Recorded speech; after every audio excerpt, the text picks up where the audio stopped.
നമുക്ക് ഇവിടെ ഇങ്ങനെ ഒരു counter top wash basin set ചെയ്യാണ് കേട്ടോ. നമുക്ക് ഇവിടുത്തെ ഇലക്ട്രിക്കലിന്റെ ഒരു സെക്ഷൻ ഉണ്ടായിരുന്നു. ഒരു ഗ്ലാസ് വരാം. ഈ ഗ്ലാസ് നമുക്ക് ഇവിടെ ഇങ്ങനെ സെറ്റ് ചെയ്യാം. ലൈറ്റ് ഓൾറെഡി നമ്മൾ ഇലക്ട്രിക്കലിന്റെ സെക്ഷൻ സെറ്റ് ചെയ്തിട്ടുണ്ട്. ഇനി നമുക്ക് വാഷ് ബേസിൻ ആദ്യം നമ്മൾ ഈ ടാപ്പാണ് സെറ്റ് ചെയ്യണം. ടാപ്പ് സെറ്റ് ചെയ്തില്ലെങ്കിൽ കൗണ്ടർ ടോപ്പ് ഇവിടെ സെറ്റ് ചെയ്ത് കഴിഞ്ഞിട്ട് പിന്നെ ടാപ്പ് സെറ്റ് ചെയ്യാൻ പോവാന്നുണ്ടെങ്കിൽ അത് ബുദ്ധിമുട്ടാണ്.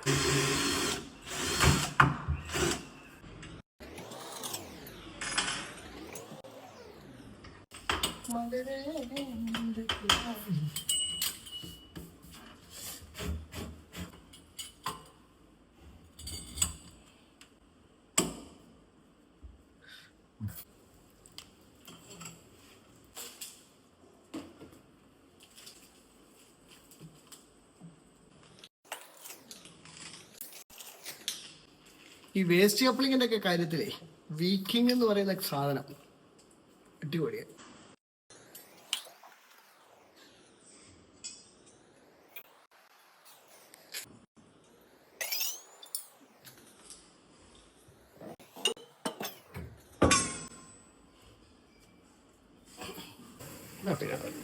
മേളത്തല്ലേ മേളത്തല്ലേ ഓക്കെ